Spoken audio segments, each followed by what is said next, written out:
Hello everyone, এই সিরিজের এটা 4 নাম্বার ক্লাস। আজকে আমরা আলোচনা করব ভারতের বৃহত্তম, উচ্চতম, দীর্ঘতম এই বিষয়বস্তুগুলো। এটা শুধু স্ট্র্যাটেজিকের পার্ট নয়, তার সাথে সাথে ভূগোলেরও কিন্তু এটা একটা পার্ট।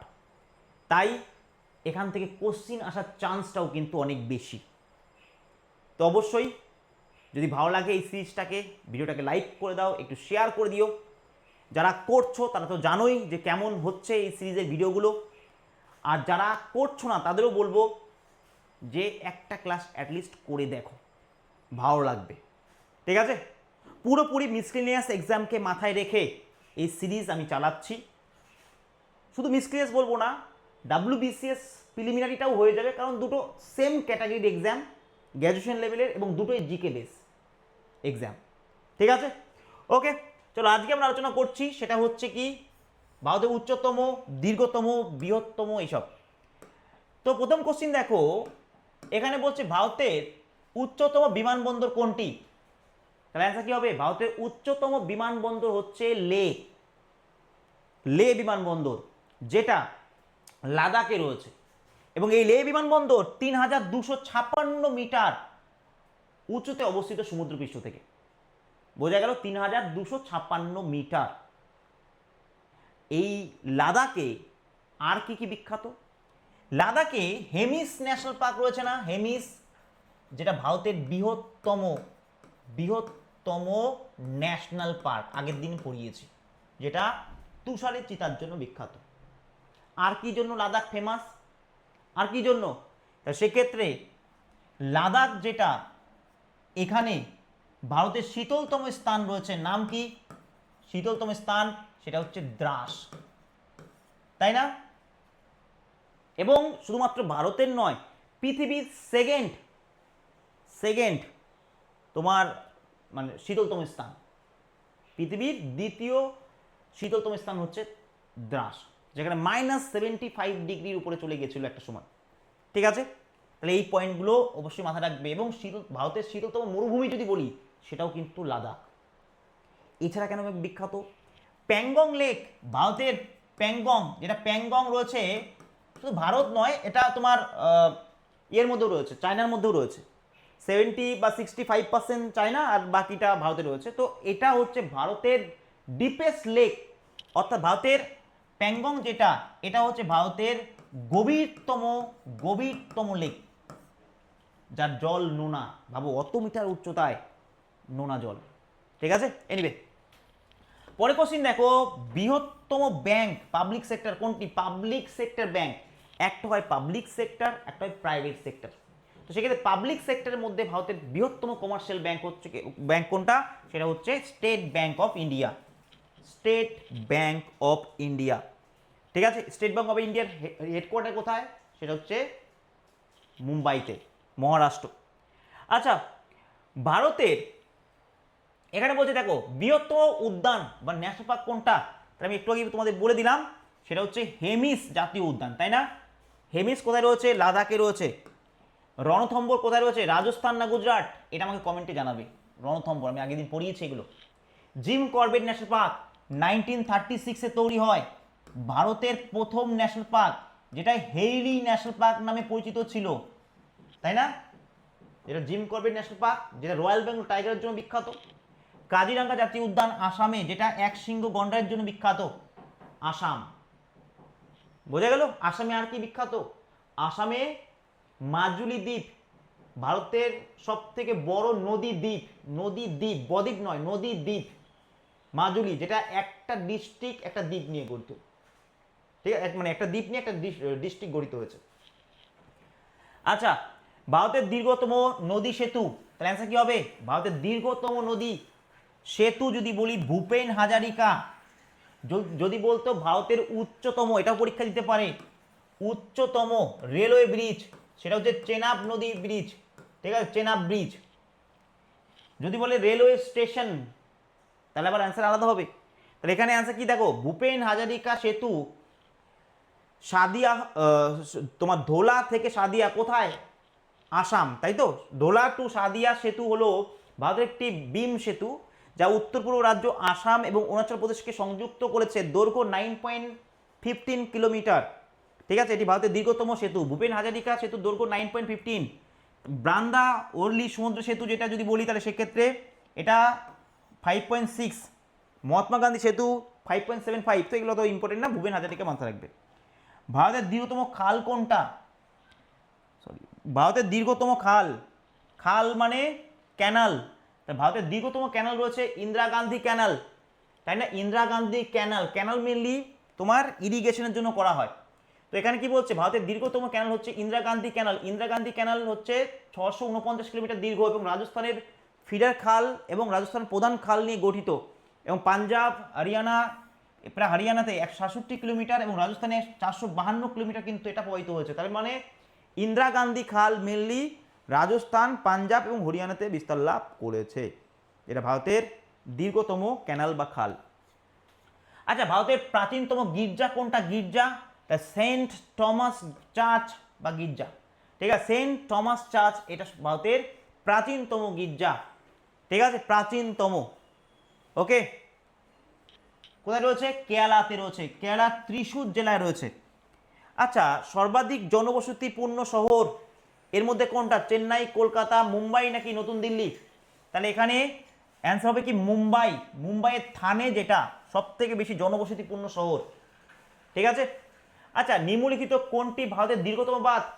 তাহলে ভারতের দীর্ঘতম নদী বাঁধ যদি বলি অ্যান্সার কি হবে? দীর্ঘতম নদী বাঁধ সেটা হচ্ছে হীরাকুদ, 4801 মিটার, যেটা রয়েছে নর্মদা নদীর ওপর উড়িষ্যার সম্বলপুর ডিস্ট্রিক্টে। ঠিক আছে, এটা তোমার ভারতের দীর্ঘতম নদী বাঁধ। যদি বলে ভাকরা নাঙ্গালটা কি, তাহলে ভাকরা নাঙ্গাল হচ্ছে ভারতের সব থেকে তীক্ষ্ণতম ড্যাম। ভাকরা নাঙ্গাল, যেটা ভাকরা একটা, নাঙ্গাল একটা। ভাকরা রয়েছে পাঞ্জাব আর নাঙ্গাল ভাকরা রয়েছে হিমাচল প্রদেশ আর নাঙ্গাল রয়েছে কোথায়? পাঞ্জাবে। কোন নদীর ওপর? সুতলেজ নদীর ওপর। বোঝা গেল? ঠিক আছে। রিহান্দ নদীর ওপর রিহান্দ ড্যাম রয়েছে। নাগার্জুন সাগর এটা বহু পরীক্ষায় দেয়, কৃষ্ণা নাকি কাবেরী নাকি গোদাবরী? এটা আমাকে কমেন্ট সেকশনে একটু তোমরা প্লিজ জানাবে। নাগার্জুন। ঠিক আছে। আচ্ছা, ভারতের বৃহত্তম বদ্বীপ কোনটা? বদ্বীপ বলেছে, নদীর দ্বীপ বলেনি। তাহলে সুন্দরবন বদ্বীপ বা গাঙ্গীয় বদ্বীপ হতে পারে। গাঙ্গীয় বদ্বীপ, ব শেপে আছে এটা, তাই না? তাহলে এটা ভারতের বৃহত্তম বদ্বীপ। এখানে দেখো সুন্দরবন নিয়ে অনেক পরীক্ষায় আসে কোশ্চিন। ঠিক আছে, সুন্দরবন 1973-তে কি হয়? টাইগার রিজার্ভ হয়। 1984-এ কি পায়? National park. 1987-এ কি হয়? ওয়ার্ল্ড হেরিটেজ সাইট হয়, তাই তো? 2019-এ এটা কি হয়? 2019-এ এটা রামসার সাইট হয়। কেন বিখ্যাত এটা এত? কারণ এটা তোমার ম্যানগ্রোভ অরণ্যের জন্য, বিভিন্ন পশু পাখি প্রজাতি জন্য এটা কিন্তু বিখ্যাত। এর তোমার সবথেকে বড় দ্বীপ কোনটা? সাগর দ্বীপ। টোটাল 102খানা দ্বীপ রয়েছে। ঠিক আছে, যার মধ্যে 52টাতে মানুষ বসবাস করে আর 48টাতে তোমার, হ্যাঁ 52 আর 48, 52 48, 102খানা দ্বীপ। তো 54টাতে মানুষ বসবাস করে আর 48 এরকম ইয়েটা আছে, করে না। বোঝা গেল? কেন? রয়্যাল বেঙ্গল টাইগার কুমিরের জন্য এটা কিন্তু ফেমাস। ভারতের বৃহত্তম স্বাদু জলের হ্রদ, মিষ্টি জলের হ্রদ। তাহলে সেক্ষেত্রে অ্যান্সার কি হবে? মিষ্টি জলের হ্রদ হচ্ছে উলার, উলার লেক। কোথায় রয়েছে? জম্মু কাশ্মীরে রয়েছে। আবার দেখো এত অল্টিটিউডে এটা মিষ্টি জলের লেক, তাই তো? কিন্তু আবার প্যাংগং লেক ভারতের ডিপেস্ট লেক, গভীরতম লেক। প্যাংগং ভারতের গভীরতম লেক, যেটা লাদাখে রয়েছে। কিন্তু এটা এত অল্টিটিউডে থাকার পরও এটা নোনা জল। ঠিক আছে। আর যদি বলে ভারতের ডিপেস্ট লেক কোনটা? প্যাংগং। সবথেকে বৃহৎ বড় উলার, মিষ্টি জল। যদি এক কথায় বলতো তাহলে অ্যান্সার সম্বল লেক, সবথেকে বড়, সেটা নোনা জল। দীর্ঘতম লেক কোনটা? দীর্ঘে বড়, তাহলে সেক্ষেত্রে অ্যান্সার ভেম্বানাথ। ওকে। চিল্কা হচ্ছে ভারতের বৃহত্তম লেগুন। লেক আর লেগুনের মধ্যে ডিফারেন্স হচ্ছে, লেক চারিদিকে স্থলভাগ দ্বারা ঘেরা থাকে, আর লেগুন হচ্ছে কি? লেগুন হচ্ছে একদিকে সমুদ্রের সাথে কানেক্টেড থাকে, তাকে লেগুন বলে। অর্থাৎ সমুদ্রের জোয়ার ভাটার প্রভাব এখানে দেখা যায়। তো চিল্কা হচ্ছে উড়িষ্যায় রয়েছে, যেটা কিন্তু ভারতের বৃহত্তম লেগুন। ঠিক আছে, ওকে। নেক্সট দেখো চিল্কা হ্রদ, ও আচ্ছা এগুলো বললাম তো। লোনার গ্রহাণুর সংঘর্ষের ফলে গঠিত একটি প্রাকৃতিক লবণাক্ত জলের হ্রদ হচ্ছে কি লোনার। ঠিক, ভারতের বৃহত্তম গ্রন্থাগার কি, ভারতের বৃহত্তম গ্রন্থাগার, তাহলে সেক্ষেত্রে লাইব্রেরি কথা বলছে, তাহলে সেক্ষেত্রে জাতীয় গ্রন্থাগার কলকাতা, কলকাতা লাইব্রেরি। ঠিক আছে, ন্যাশনাল লাইব্রেরি। ভারতের বৃহত্তম মসজিদ কোনটা, অ্যান্সার কি হবে জামা মসজিদ দিল্লি। জামা মসজিদ দিল্লি ভারতের বৃহত্তম মসজিদ, যেটা মোগল সম্রাট শাহজাহান নির্মাণ করেছিলেন 1674 থেকে 1658 মধ্যে। ঠিক আছে, আগ্রার জামা মসজিদ ভারতের বৃহত্তম মসজিদ, এটি ফতেপুর সিক্রিতে অবস্থিত। আচ্ছা, ভারতের বৃহত্তম মসজিদ জামা মসজিদ, ঠিক আছে, ওকে জামা মসজিদ, ঠিক আছে। এটি তার প্রিয় কন্যা তোমার জাহানারা বেগমের স্মরণে শাহজাহান নির্মাণ করেছিল, যেটা লাল বেলে পাথর বা মার্বেল পাথর দ্বারা তৈরি। আচ্ছা, ভারতের উচ্চতম পর্বতশৃঙ্গ কোনটা, তাহলে Mount Everest, Himalaya, Karakoram, K2 কি হবে, তাহলে অ্যান্সার হবে কারাকোরাম। ভারতের উচ্চতম কিন্তু বিভিন্ন পরীক্ষাতে কারাকোরামই ধরা হয়, অনেকে কাঞ্চনজঙ্ঘা করে আসে, বাট কারাকোরাম হচ্ছে কারেক্ট অ্যান্সার। 8611 মিটার, 8611 মিটার, এটা কারাকোরাম রেঞ্জে রয়েছে, K2 গডউইন অস্টিন। ঠিক আছে, ওকে। আচ্ছা, এখানে দেখো যদি বলি পৃথিবীর সব থেকে উচ্চতম, তাহলে সেক্ষেত্রে মাউন্ট এভারেস্ট। মাউন্ট এভারেস্টের নাম কি ছিল আগে, মাউন্ট এভারেস্টের নাম ছিল আগে পিক 15, পিক 15 বলা হতো এটাকে। ঠিক আছে, 1867 সালের জর্জ এভারেস্টের নাম অনুসারে এর নাম হয় মাউন্ট এভারেস্ট। এটাকে নেপালের সাগর মাতা, চীনে তোমাকে এটা কি বলা হয়, এটাকে কি বলা হয়, চৌমো লাগমা এবং কৌমো লাগমা বলা হয়, যার মানে হচ্ছে goddess of sky and mother's of world. ঠিক আছে, mother of world, clear. K2 height কত, 8611। কাঞ্চনজঙ্ঘা যেটা রয়েছে সিকিমে, কাঞ্চনজঙ্ঘার হাইট কত, 8598 মিটার, কাঞ্চনজঙ্ঘার হাইট। এরপর লোটসে আছে, দ্য গ্রেট ব্ল্যাক, মাকালু রয়েছে। তাহলে Mount Everest, K2, Kangchenjunga, Lhotse আর Makalu, top highest peak in the world, যেগুলো হিমালয় সিরিজে রয়েছে। আচ্ছা, 19 শতকে ভৌগোলিক কর্নেল H.S. গাডউইন অস্টিনের পর্বতশৃঙ্গে প্রথমবার আহরণ করেন, তাহলে এটা প্রথমবার আহরণ কে করেছিলেন, গাডউইন অস্টিন। ঠিক আছে, তাই তার নাম অনুসারে পর্বতশৃঙ্গটির নাম হয় মাউন্ট গডউইন অস্টিন। K2 পর্বতশৃঙ্গের অঞ্চলটিতে প্রায়শই ভয়ানক ঝড় প্রবাহিত হয়, যার ফলে অনেক অঞ্চলেই এমনিতেই বেশ বিপদ। আচ্ছা, এগুলো দরকার নেই। ভারতের বৃহত্তম জাদুঘর, ঠিক আছে, মিউজিয়াম কোনটা আছে, তাহলে অ্যান্সার কি হবে কলকাতা মিউজিয়াম। ভারতের জাদুঘর, ভারতীয় জাদুঘর, ঠিক আছে, ইন্ডিয়ান মিউজিয়াম, কলকাতা। 1814 সালে ভারতের Kolkata Asiatic society of Bengal দ্বারা এটা প্রতিষ্ঠিত হয়েছিল। তাহলে এটা কে প্রতিষ্ঠা করেছিল, 1814 সালে এশিয়াটিক সোসাইটি অফ বেঙ্গল। ভারতের বৃহত্তম রেল সেতু কোনটা, বৃহত্তম বলেছে, তাহলে ভারতের বৃহত্তম রেল সেতু সোন ব্রিজ, দিল্লি কলকাতা রেলপথে রয়েছে সোন ব্রিজ।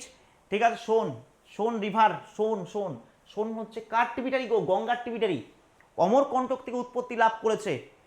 ঠিক আছে, অমরকণ্টক থেকে দুটো নদী উৎপত্তি লাভ করে, একটা হচ্ছে সোন রিভার যেটা উপর দিকে নর্থ ডাইরেকশনে যায়, আরেকটা নদী হচ্ছে যার নাম হচ্ছে নর্মদা, যে তোমার গালফ অফ খাম্বাতের দিকে যায়। তো এই যে সোন নদীর ওপর যে ব্রিজটা রয়েছে সাসারাম ব্রিজ, এইটা কিন্তু সাসারামে, সেটা হচ্ছে কি ভারতের বৃহত্তম রেল ব্রিজ। ভারতের দ্রুততম রেলগাড়ি কোনটা, তাহলে ভারতের দ্রুততম রেলগাড়ি যদি বলি তাহলে অ্যান্সার কি হবে গো, গতিমান এক্সপ্রেস। এখন সেটা বন্দে ভারত হবে, তাই তো, এখন অ্যান্সার কি হবে বন্দে ভারত, এটা একটু কারেক্ট করে নেবে। আচ্ছা, ভারতের বৃহত্তম তপশিলি জাতি কোনটা রয়েছে, তাহলে ভিল উপজাতি। ভারতের বৃহত্তম তপশিলি জাতি হচ্ছে ভিল উপজাতি। ঠিক আছে, ভিল। আর মধ্যপ্রদেশে কিন্তু প্রচুর পরিমাণে উপজাতি রয়েছে এই ধরনের। ভারতের দীর্ঘতম নদী যদি বলি তাহলে দীর্ঘতম আনসার কি হবে, এখানে গঙ্গা দীর্ঘতম নদী কখানে স্টেট দিয়ে যাচ্ছে গো, 5টা স্টেট দিয়ে যাচ্ছে, অনেকে 4টে ভাবে কিন্তু 4টে নয়। সব প্রথমে উত্তরাখণ্ড, তারপর ইউপি, তারপর বিহার, তারপর ঝাড়খণ্ডের একদম বর্ডার দিয়ে প্রায় মাত্র 40 কিলোমিটার, তারপর ওয়েস্ট বেঙ্গলে 520 কিলোমিটার, ইউকেতে 110 কিলোমিটার, ইউপিতে 1450, মানে সব থেকে বেশি ইউপিতে। আচ্ছা, ভারতের দীর্ঘতম সড়কপথ কোনটা গো? তাহলে ভারতের দীর্ঘতম সড়কপথ NH-44। NH-44 হচ্ছে ভারতের দীর্ঘতম সড়কপথ, যেটা শ্রীনগর টু কন্যাকুমারী। আচ্ছা, ভারতের উচ্চতম সড়কপথ কোনটা? উচ্চতম সড়কপথ, তাহলে অ্যান্সার কি হবে গো? খারদুংলা সড়কপথ। খারদুংলা, যেটা মানালি থেকে লেতে যাওয়ার সময় পড়ে। Khardung La highest motorable road. আর এখন বোধহয় উমিংলাও দু একটা জায়গায় দেখায়, উমিংলা, কিন্তু পরীক্ষার বই মানে কোশ্চিন ইয়েতে এখনো এইটাই নেয়, বা বিভিন্ন বইতে এইটাই অ্যান্সার দেয়। খারদুংলা পাস, বোঝা গেল? খারদুংলা।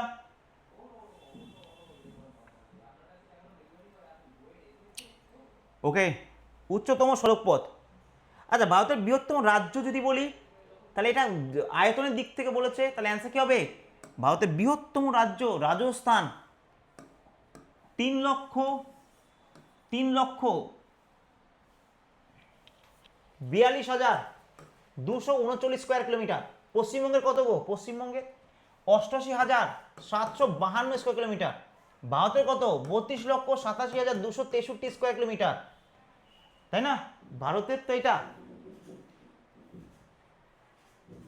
ঝাড়খণ্ডের কত? 79,356 স্কোয়ার কিলোমিটার। আচ্ছা, গোয়ার কত? গোয়া তো সব থেকে ছোট আয়তনে। Goa 3702 square kilometre. আচ্ছা, এখানে তাহলে 3,42,239 স্কোয়ার কিলোমিটার, ঠিক আছে। ভারতের সর্বাধিক জনবসতির রাজ্য, জনসংখ্যার দিক থেকে সব থেকে বেশি রয়েছে কোথায়? অ্যান্সার কি হবে? মহারাষ্ট্র, উত্তরপ্রদেশ। আচ্ছা, উত্তরপ্রদেশ 21 কোটির কাছাকাছি বর্তমানে। সেকেন্ড হচ্ছে কি? Second Maharashtra, third Bihar. কিন্তু জনঘনত্বের দিক থেকে, তাহলে অ্যান্সার কি হয়ে যাবে? জনবসতির দিক থেকে, জনঘনত্বের দিক থেকে বিহার 1104 পার স্কোয়ার কিলোমিটার বসবাস করে। দেন আসবে ওয়েস্ট বেঙ্গল জনঘনত্বের দিক থেকে 1028। ভারতের সর্বনিম্ন জনবসতির রাজ্য, সব থেকে কম করে থাকে সিকিমে থাকে গো, মাত্র 6,10,000 লোক বসবাস করে। ভারতের সর্বনিম্ন জনবসতিপূর্ণ রাজ্য কোনটা? তাহলে অ্যান্সার কি হবে? বিহার। আর সব থেকে কম হচ্ছে কি? অরুণাচল প্রদেশ। বিহারে 1104 জন পার স্কোয়ার কিলোমিটার, আর অরুণাচল প্রদেশে 17 জন পার স্কোয়ার কিলোমিটার। সর্বাধিক ঘনবসতিপূর্ণ রাজ্য হচ্ছে কি? বিহার। আচ্ছা, এখানে সর্বনিম্ন বলেছে, তাই সর্বনিম্ন হলে অরুণাচল প্রদেশ। ক্ষুদ্রতম কেন্দ্রশাসিত অঞ্চল কোনটা? আমাদের 8খানা কেন্দ্রশাসিত অঞ্চল রয়েছে, তার মধ্যে ক্ষুদ্রতম হচ্ছে কি? সেটা হচ্ছে তোমার লাক্ষাদ্বীপ। সব থেকে ক্ষুদ্রতম, মাত্র 32 স্কোয়ার কিলোমিটার এরিয়া, লাক্ষাদ্বীপ। ঠিক আছে, সব থেকে ক্ষুদ্রতম কিন্তু সব থেকে শিক্ষিত, সব থেকে শিক্ষিত। এখানে কোন ভাষা চলে? এখানে মালায়ালাম ভাষা চলে। মালায়ালাম কোন রাজ্যের ভাষা? এটা কেরালার ভাষা। এছাড়াও উর্দু, ইংলিশ এইগুলো চলে। কত আয়তন? 32 লক্ষ স্কোয়ার কিলোমিটার। এখানকার ইম্পর্টেন্ট দ্বীপগুলো যদি বলি, তাহলে সেক্ষেত্রে আমানদ্বীপ, কাভার্তি, মিনিকয় এগুলো রয়েছে। ঠিক আছে, আমানদ্বীপ, কাভার্তি, মিনিকয়। কাভার্তি এখানকার এয়ারপোর্ট। ওকে, ক্ষুদ্রতম কেন্দ্রশাসিত অঞ্চলের মধ্যে পড়ে। নেক্সট। ওকে, আর কিছু নেই। তাহলে অনেকগুলো, অন্তত 50 থেকে 60টা ইনফরমেশন দিলাম। যেহেতু এগুলো আমরা টপিক ধরে ধরে করছি, তাই একটু ক্লাসের লেন্থটা একটু কম হচ্ছে। ঠিক আছে, এগুলো যদি আমি বেশি বাড়াই তোমাদের বোরিং লাগবে, কারণ এগুলো ডেটা, তো এগুলো বোঝার কিছু নেই, এগুলোকে মাথায় ঢোকাতে হবে এনি হাও। তাই এটাকে বারবার চর্চার মাধ্যমেই কিন্তু ঢোকাতে হবে। ওকে, ভারতের এখন বললে অনেক কিছু আলোচনা করা যায়, কিন্তু যেগুলো ইম্পর্টেন্ট পরীক্ষা আসে, যেমন ভারতের উষ্ণতম স্থান কোথায়? সেটা হচ্ছে জয়সলমীর। নোট করে নেওয়া, আমি বলে দিই মৌখিকভাবে। রাজস্থানের জয়সলমীর। শীতলতম স্থান লাদাখের দ্রাস। আর্দ্রতম স্থান সেটা হচ্ছে মৌসিনরাম, মেঘালয়ের মৌসিনরাম। ঠিক আছে, ওকে। ভারতের বৃহত্তম মরুভূমি সেটা হচ্ছে থর মরুভূমি, থর। কোথায়? রাজস্থান, পশ্চিম রাজস্থান। ভারতের বৃহত্তম ভৌগোলিক ভূপ্রকৃতি ভাগ কোনটা? সেটা হচ্ছে পেনিনসুলার প্লেটো, প্রায় 16 লক্ষ বর্গ কিমি। পেনিনসুলার প্লেটো মানে তোমার উপদ্বীপীয় মালভূমি। ঠিক আছে, বৃহত্তম নদী দ্বীপ মাজুলি দ্বীপ, নদী বদ্বীপ সুন্দরবন বা গাঙ্গেয় বদ্বীপ। ভারতে বৃহত্তম কোন ধরনের বৃষ্টিপাত হয়ে থাকে? শৈলক্ষেপ বৃষ্টিপাত নাকি পরিচালন বৃষ্টিপাত, এটার উত্তর কমেন্ট সেকশনে আমাকে জানাবে। ঠিক আছে, শৈলক্ষেপ নাকি ইয়ে। ভারতে কোন বনভূমি সব থেকে দেখা যায়, তা সেক্ষেত্রে তোমার পর্ণমোচী বৃক্ষ ভারতে সব থেকে বেশি দেখা যায়। পর্ণমোচী বৃক্ষ সব থেকে বেশি দেখা যায়। ঠিক আছে, ক্লিয়ার। ভারতবর্ষর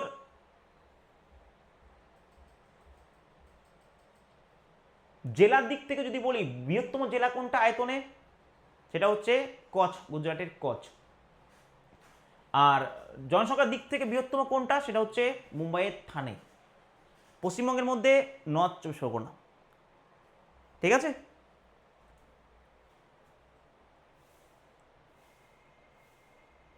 ভারতের উচ্চতম জলপ্রপাত কোনটা, উচ্চতম জলপ্রপাত, তাহলে অ্যান্সার হবে কুঞ্চিকল ওয়াটারফল। কুঞ্চিকল ওয়াটারফল উচ্চতম। ভারতের কোন রাজ্যে সবথেকে বেশি ওয়াটারফল রয়েছে, সেটা হচ্ছে ঝাড়খণ্ডে। ঠিক আছে, ভারতের উচ্চতম স্ট্যাচু কোনটা, স্ট্যাচু অফ ইউনিটি, যেটা সর্দার বল্লভভাই প্যাটেলের, যেটা গুজরাটে হয়েছে। ওকে, আচ্ছা ঠিক আছে, তাহলে এই পর্যন্তই। লাইক করে দিও একটু, যে কজনই লাইভ দেখছো, যে কজনই একটু লাইক করে দিও। ঠিক আছে, যে এটা আমার রিকোয়েস্ট, এবং কেমন লাগছে এটাও জানিও। যদি তোমরা 50 জনও থাকো, অ্যাটলিস্ট এইটুকু তোমাদের কর্তব্য। তোমরা যদি 10 সেকেন্ড টাইম না নষ্ট করতে পারো স্যারের জন্য, তাহলে স্যার মানে 1 ঘন্টা বসে তোমাকে ক্লাস কেন দেবে, বা 40 মিনিট বসে কেন ক্লাস দেবে, যেখানেই তুমি ক্লাস করো, এখানে বলে নয়। এইটুকু আমার মনে হয় তোমাদের করণীয়। ঠিক আছে, থ্যাংক ইউ, টাটা, এ পর্যন্ত।